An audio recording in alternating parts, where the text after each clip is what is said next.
Buenas noches. Hoy nos encontramos en el Día Mundial del Suelo con esta charla que planea, que quiere abarcar muchos de los aspectos importantes en relación al manejo y la conservación de suelo y a las tierras también.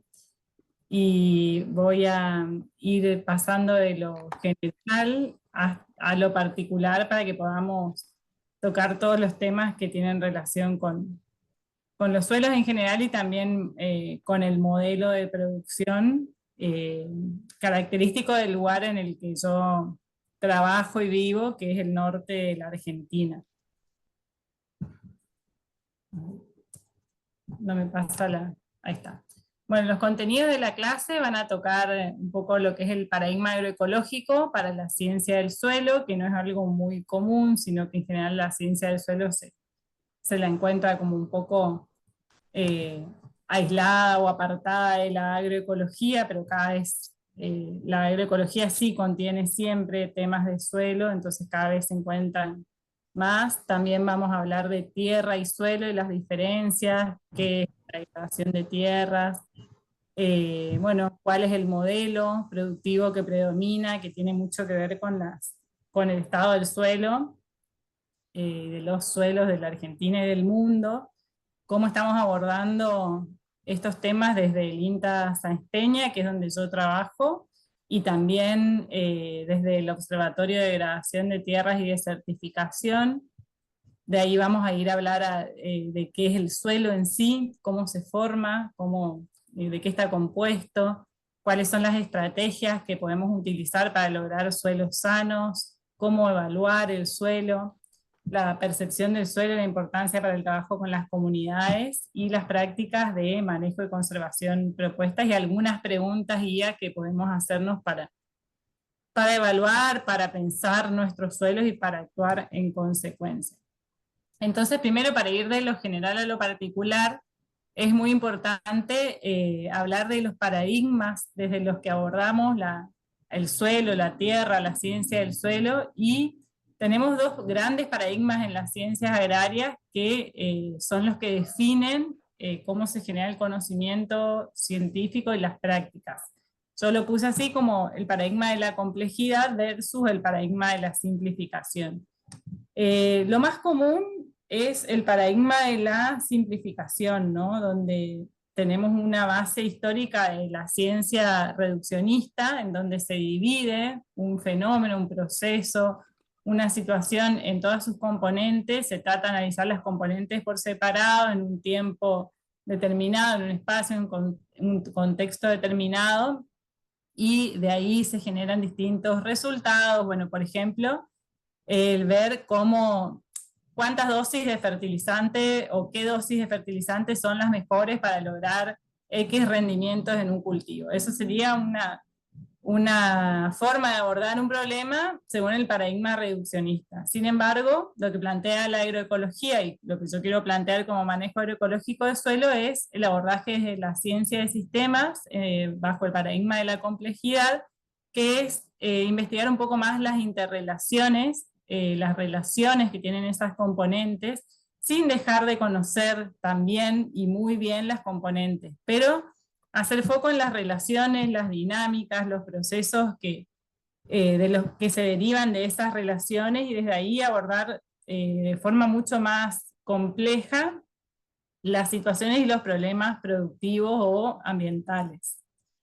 La agroecología, para quienes no saben, tiene características de ciencia, es un cuerpo de conocimiento científico, como dijimos, muy apoyado en el paradigma de la complejidad. También se lo puede o se lo comprende como un conjunto de saberes, porque valora todos los saberes, no solamente el saber científico, sino los saberes locales, los saberes ancestrales, y también tiene características de movimiento social, porque plantea una intervención directa en el territorio con distintas prácticas, la mirada que tiene es compleja, o sea, la agroecología va desde las políticas públicas de producción de alimentos, de acceso a la tierra, la ecología política, utiliza también paradigmas y enfoques de la economía ecológica, de la ecología del paisaje, todo lo que sean ciencias agrarias y veterinarias, también tiene una mirada muy de valorizar la memoria biocultural, o sea, cómo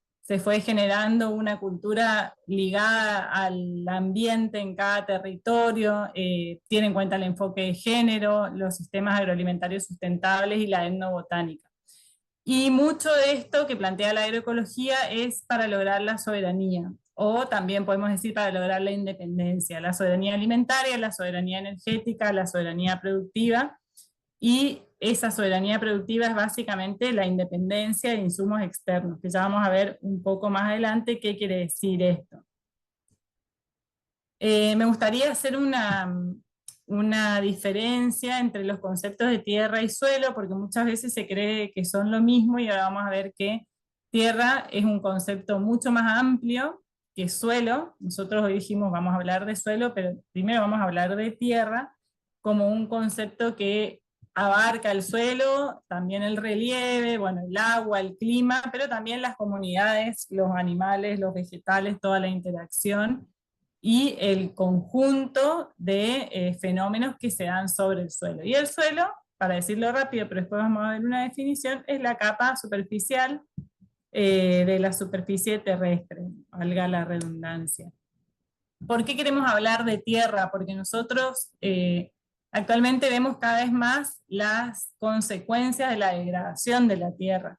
¿Qué es la degradación de la tierra? La degradación de la tierra es el agravamiento del cambio climático, la pérdida de los servicios ecosistémicos y de diversidad, la disminución de la cobertura vegetal terrestre, la contaminación del agua por agroquímicos o por distintos procesos, la contaminación y pérdida de suelo, los procesos de degradación de suelo, también los procesos de erosión hídrica y eólica, la migración rural también es una consecuencia de la degradación de la tierra, también el abandono de las tierras y la pobreza, la marginalización rural, y todo esto tiene distintas causas.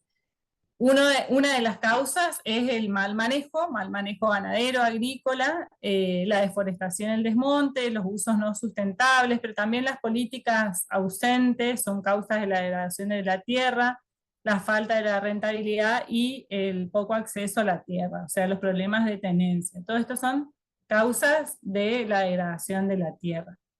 Entonces nosotros vamos a plantear prácticas de manejo sustentable de tierras, que van a contener prácticas de manejo sustentable de suelos.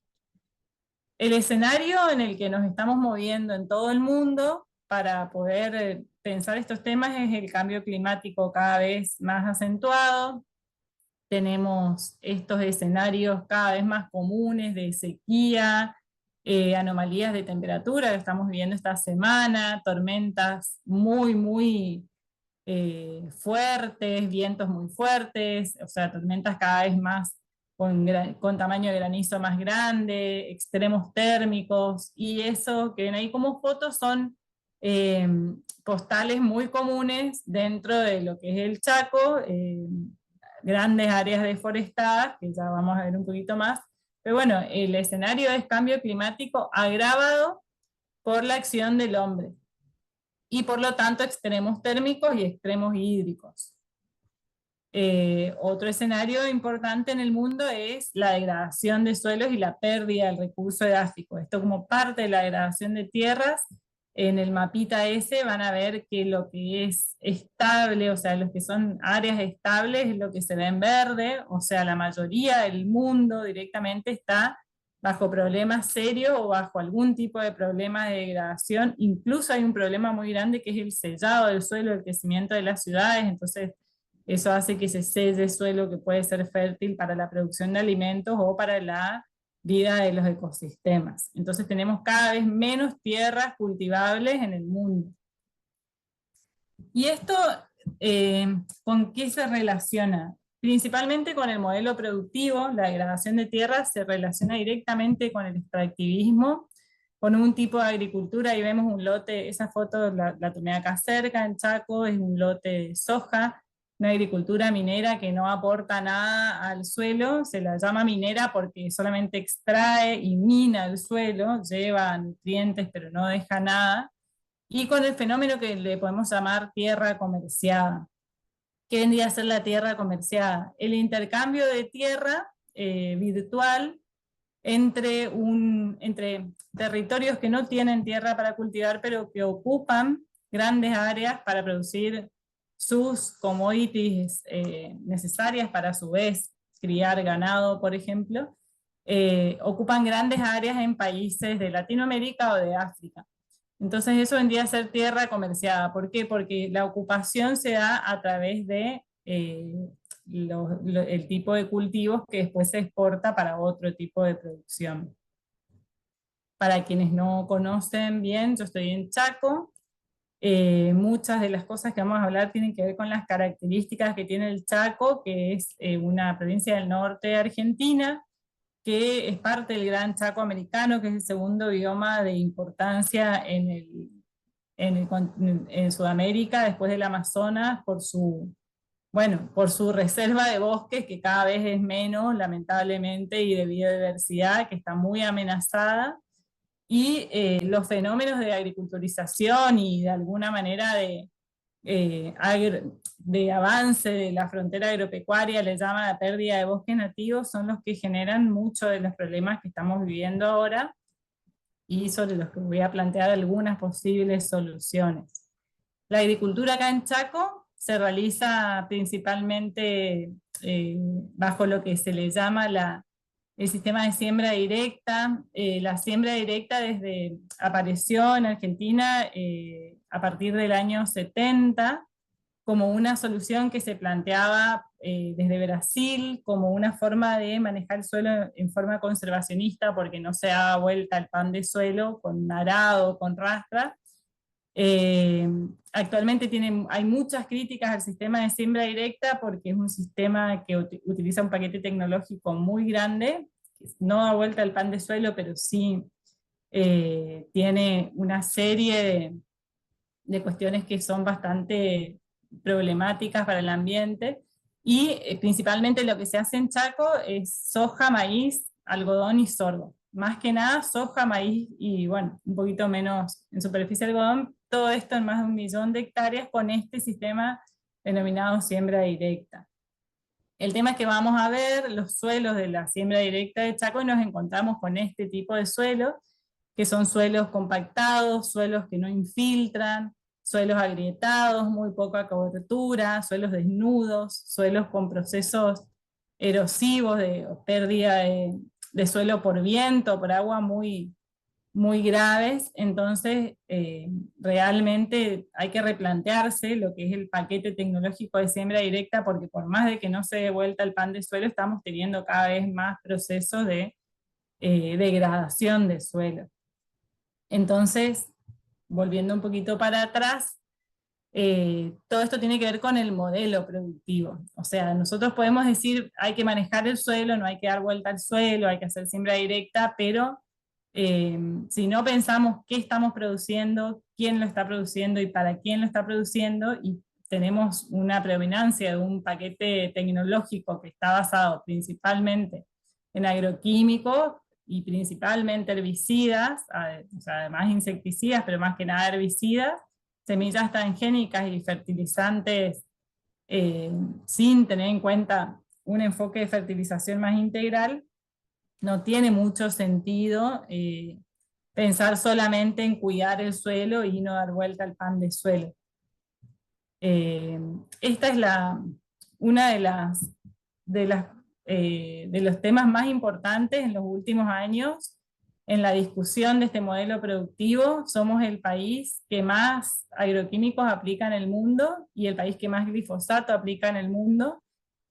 Somos terceros en superficie después de Estados Unidos y Brasil, pero somos los que más cantidad de agroquímicos aplicamos, con un promedio de 10 litros o kilos de formulado por habitante por año. Ya tenemos mucha información, muchos trabajos científicos, libros, documentales, películas, nacionales e internacionales, que nos están mostrando que este modelo productivo ya no va más, que estamos de alguna manera envenenando el ambiente y envenenándonos nosotros también, porque cada vez está más diseminado todo agroquímico que se aplique en el ambiente. Por suerte también empiezan a aparecer resistencias, alternativas, por eso también les decía que la agroecología tiene muchas características de movimiento social, y todos los movimientos sociales que están de alguna manera tratando de frenar el avance tan fuerte, ¿no?, de este modelo productivo. Tenemos la RENAMA, que es la Red Nacional de Municipios Amigos de la Agroecología, que cada vez tiene más hectáreas en el país y más productores que se adhieren a esta forma de producir, que es la forma de producir agroecológica. Algunas provincias como Misiones, que ya tienen una ley, bueno, nosotros también en Chaco tenemos ley, solamente que estamos un poquito atrás de Misiones, que ya tiene algunos manuales de certificación agroecológica. Tenemos redes como la red Novonec, que es algodón agroecológico. También Somos Monte, que lleva adelante la lucha contra el desmonte, que tiene que ver con todo esto que venimos hablando. Y la multisectorial, que está en Entre Ríos, en Santa Fe, bueno, en muchas provincias de Paren de Fumigarnos, que cuestiona y de alguna manera denuncia esta forma de producir. Esta es una postal muy común en el Chaco, y esto es lo que está por debajo de este modelo productivo. También, bueno, esta es una noticia del año pasado, en donde a pesar de estar suspendidos tenemos muchos puntos de desmonte, y esto tiene un impacto directo sobre el suelo, porque este es el primer paso para que después haya, bueno, tenemos un suelo que tiene origen boscoso, entonces ese origen no es, sostiene un tipo de suelo específico, un suelo que se fue desarrollando y fue evolucionando con el bosque. Entonces es el primer paso para la degradación de suelo, y es un fenómeno de degradación de tierras. Como les decía, esto es parte del extractivismo, parte del modelo productivo, y este es un gráfico de un economista español, José Manuel Naredo, que él con este grafiquito hecho a mano da clases en todas partes, que a mí me gustó mucho porque tiene que ver con cómo se distribuyen los recursos y los residuos en el mundo. Como les decía, la tierra comerciada es tierra que están ocupando en los países del sur global o de Latinoamérica o de África, países que tienen un alto nivel de consumo, pero que no tienen tierra suficiente para producir, para consumir esa cantidad. Entonces importan esos recursos generados en otro lugar, pero ¿qué pasa? Lo que vimos recién, nosotros nos quedamos con los residuos. La tierra que está bajo este modelo de producción está, tiene esos residuos de producción que no se exportan a los países que consumen esos productos. Entonces nos quedamos con los agroquímicos, con la degradación de suelo, con la pérdida de cobertura vegetal. Ay, perdón. Esto tiene que ver con lo que se llama metabolismo social, que es un poco el estudio del intercambio, el consumo de materiales y energías en un territorio o país. Por ejemplo, se me viene a la cabeza, si vemos la cantidad de hectáreas destinadas a agricultura orgánica, no agroecológica, a agricultura orgánica en Argentina. Argentina es el segundo país que más hectáreas tienen destinadas a la agricultura orgánica. Sin embargo, esa es una producción específicamente para exportar. Se exporta arroz, se exporta miel. La mayoría de la gente no accede a alimentos orgánicos certificados porque es producción toda para exportar, y esto tiene que ver con esto, el metabolismo social. Bueno, ¿dónde queda la excreción del sistema? ¿Quién se queda con la producción? También hay muchas diferencias entre lo que son el metabolismo rural y urbano. Históricamente, las sociedades más rurales se apropiaban por medio de la fotosíntesis de la energía del sol y de lo que el suelo podía producir, y en esa apropiación después había mucho más apropiación que la excreción o la transformación y el consumo de los recursos. Sin embargo, hoy, al ser cada vez más habitantes en las ciudades tienen un alto nivel de consumo y de excreción y muy poco nivel de apropiación. Entonces vamos un poco al deterioro de todos los ecosistemas por esto. La mayoría de las sociedades se están transformando en sociedades cada vez más urbanizadas que consumen mucho y eliminan muchos residuos, pero generan muy poco.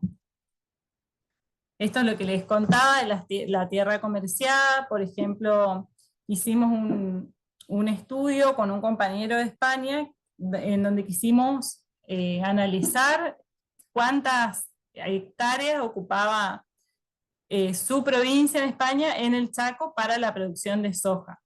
Y vimos que Extremadura, la provincia de mi compañero, ocupa en Chaco 60.000 hectáreas. ¿Qué quiere decir? En Chaco hay 60.000 hectáreas que son ocupadas por otro territorio para la producción de soja. Para la producción de soja en Chaco se ocupan en general de todo el mundo entre 500.000 y 600.000 hectáreas, y el cálculo que hicimos es que si esa cantidad de hectáreas se pusiera bajo producción agroecológica para la producción de alimentos, el Chaco podría alimentar 2 veces la cantidad de habitantes que tiene actualmente. Y esto es súper importante porque Chaco es una de las provincias que tiene un mayor índice de pobreza y desnutrición infantil. Entonces también, ¿por qué quiero traer esto? Porque hay mucho de lo que le pasa al suelo que viene de una decisión política previa del uso de la tierra. También tenemos mucho material, cada vez más, lamentablemente, sobre los plaguicidas, los agrotóxicos aplicados en el ambiente, en el suelo, esto desde INTA.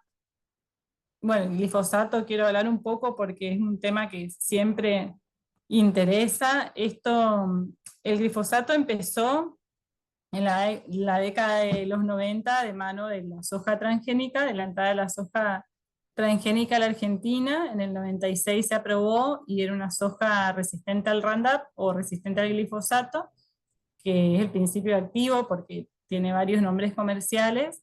Y cuando recién se empezó a aplicar, se decía que en 2 horas se degradaba en el suelo. Sin embargo, cada vez se encuentra en más lugares, se encontró en el 80% del agua de lluvia, en ríos, en la mayoría de los alimentos, se encontró en peces, y hasta se encontró también en algodón farmacéutico. En el suelo específicamente hay varios trabajos que son tremendos porque, por ejemplo, cuando se pensaba que el glifosato se degradaba en el suelo, o sea, desaparecía como molécula, se supo que la molécula en la que se degradaba es mucho más persistente, que se le llama AMPA, porque el nombre químico es muy complicado, y entonces se encontró, por ejemplo, que en suelos que nunca habían estado pulverizados con glifosato se encontró en suelos con más de 10 años sin aplicaciones. Esto es por la deriva, y además se lo encontró en las partículas más pequeñas, que son las que más se erosionan. Ahí el AMPA con más concentración, y el glifosato también, pero más que nada el AMPA, se adhiere entonces a ese suelo que se erosiona, que se vuela con el viento, que lo vemos en muchas provincias en tormentas de viento, tiene adherido glifosato y AMPA en la mayoría de los casos.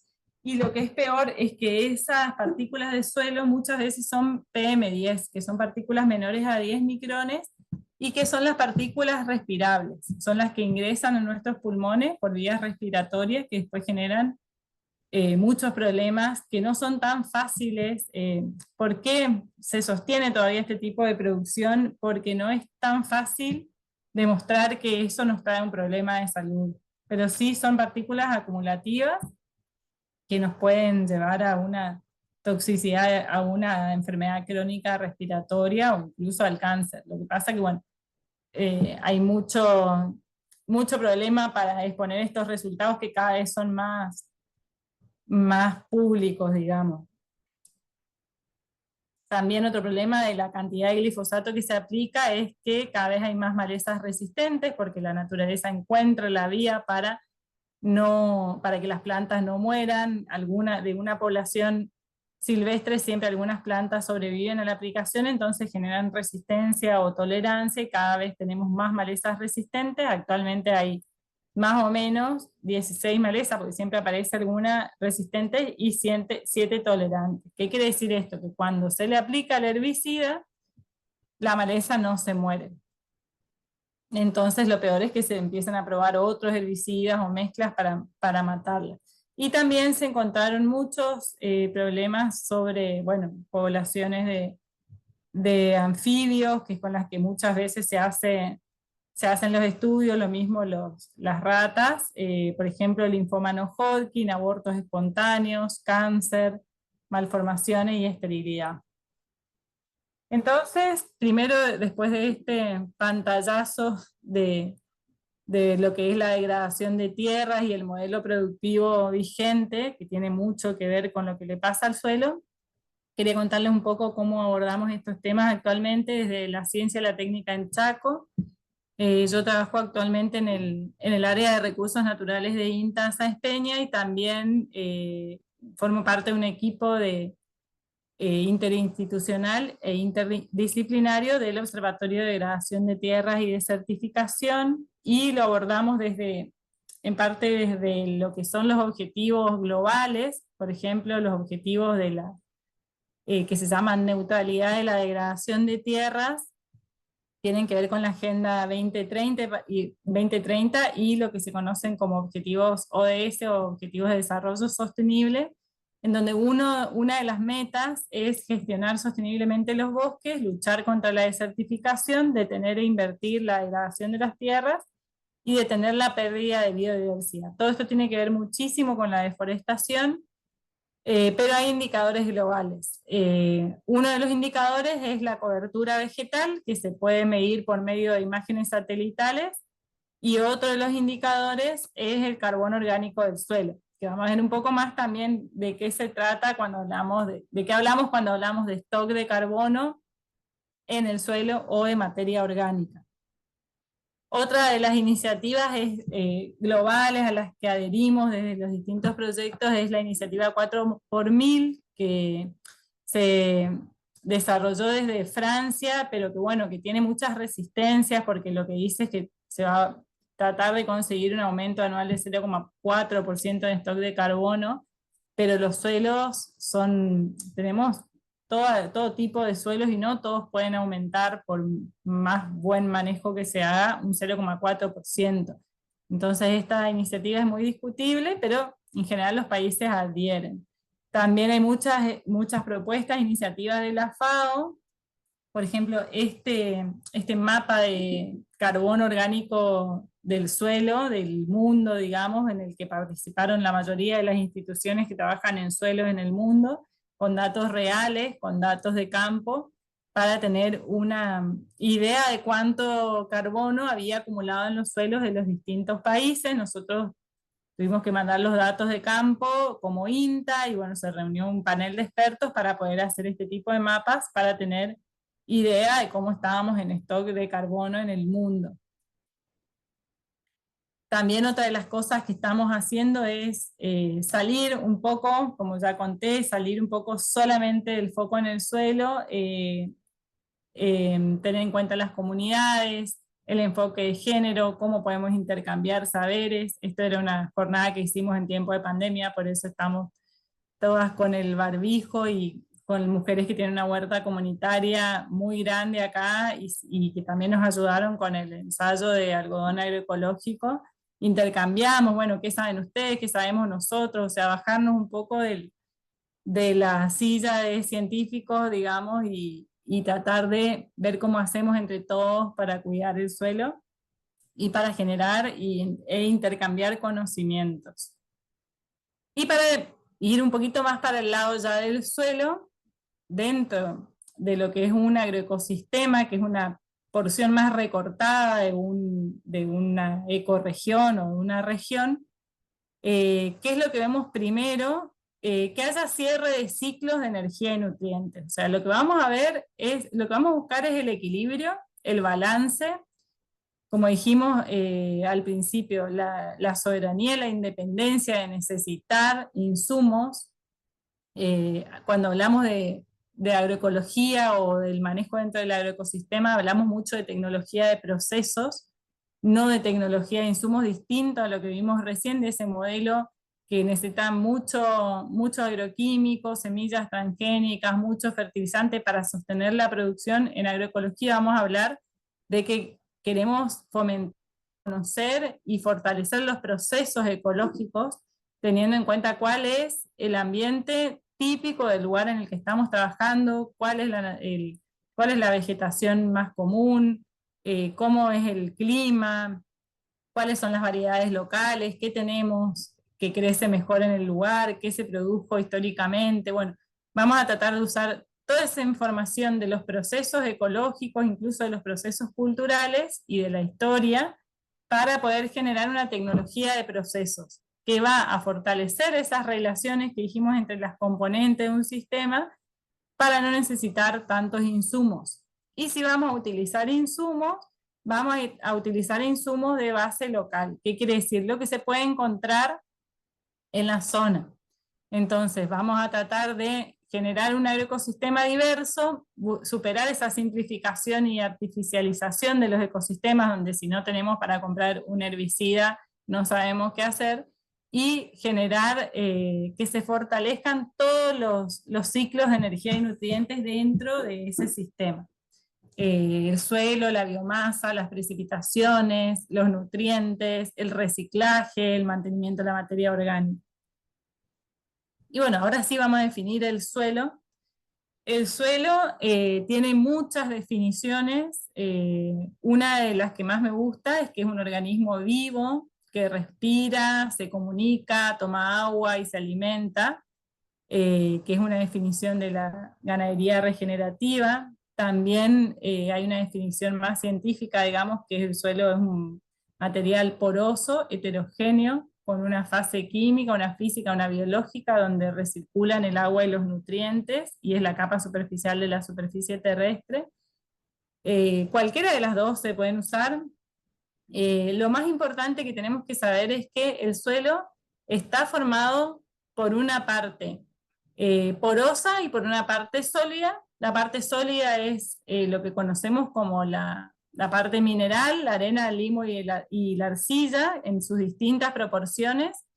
La parte porosa en general tiene agua y aire, digamos que está compuesta por agua y aire dependiendo de, bueno, las precipitaciones, el estado del suelo que va a tener más porosidad, y la materia orgánica, que como vemos ahí, esto vendría a ser un suelo ideal, un 50% de porosidad, un 25% de poros con agua, un 25% de poros con aire, un 45% de parte mineral y un 5% de materia orgánica.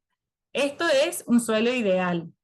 ¿Qué pasa si no tenemos ese 5% de materia orgánica o un mínimo porcentaje de materia orgánica? Nos quedamos con agua, aire y minerales. Entonces es un suelo que no se puede considerar vivo. Por eso es que siempre cuando hablamos de mantener la vida del suelo hablamos de materia orgánica.